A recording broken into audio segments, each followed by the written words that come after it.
नमस्कार बानी क्रिएशन को आपण को पुणी थे स्वागत। चलतु शुणा मोर गोटे स्वरचित रचना जार शीर्षक है ए जीवन। ताले आसतु शुणा ए जीवन। ए जीवनटा गोटे धड़ा कागजर खाता सदृश जो जन्मरू एजावत घटी जाइथिबा समस्त छोट बड़ घटनावली सब कहानी सदृश लिपिबद्ध हो रही जाए। मो जीवन पुस्तक पृष्ठा उन्मोचन कले स्वतः आखि सामने दोलायित हो उठे मो स्वर्गवासी बापांकर प्रतिछवि।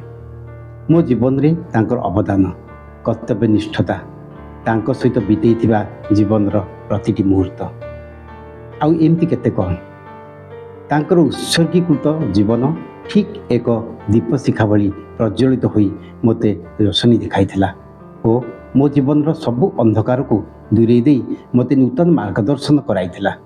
ये सबु अविस्मरणीय आज मो पाई मो जीवन ढाल हुई बंची रही से हेले मु मूढ़ बुझी पारि नथिली तांकर निस्वार्थपर भल पाइबाटा को हृदयंगम करिवार यथेष्ट पूर्वरु ए भौतिक दुनियारू विदाय नहीं सारी बापा तुटी जाइथिला सबु बंधनर रसी गुड़िक मोर परिणत बयस रे पिता हेबार गौरव प्राप्ति रे बुझी पारिथिली तांकर मनस्तत्व को।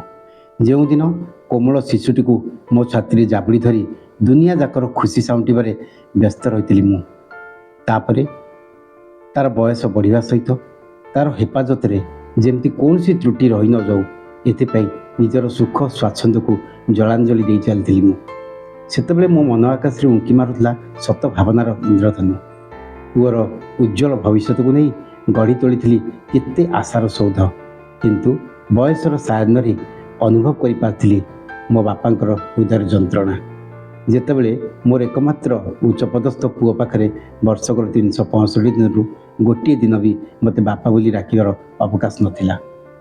आउ आज संसार रे रुद्ध कारागार रे बार्धक्य जनित रोग और जंत्रणारू मुक्तिर आशायी हुई एक अंधार प्रकोष्ठ रे पड़ी रही बुझी पारुछि मोर स्वर्गवासी पितांकर एकत्वर वेदना। जो दुनिया को यौवन प्रारंभ रे एते भल पाई बसथिली आज से दुनिया रे बंचिबाटा एक नर्क जंत्रणा भली बोध हुए। मन खोली आज हसी पारेनी कि दरदी आत्मार गाथा कहा आगे प्रकाश करी हुएनी कारण आज कहा पाखरे से आत्मीयता खोजी मु पाएनी। मन भितर बसा बांधी रहिथिबा ए अभिमान गुड़िक ठीक एक अड़ुआ सूता भली विभ्रांत सृष्टि कराउछि। आईना रे केबे केमती आखि पड़गले बापांकर छवि को मो मुहरे देखुछि। ए समय आज मते ठीक उपहार दे सारछि। मुंड उपरे कला धला केशर लड़े सांग को भ्रुकुंचित दुर्बल शरीर हाथ गोड़े शिरा प्रशिरा सब सुस्पष्ट कोरड़ागत आखिरे पुणी रोशनीर अभाव स्मरण शक्ति ह्रास सहित श्रवण शक्ति भी धीरे धीरे लोप पाइबार लगी। आज सबू अधिकार मोटू छड़े नि मु एबे पंगु असहाय आउ अकर्मण्य समस्त एक प्रकार बोझ कहले अत्युक्ति हेबनी।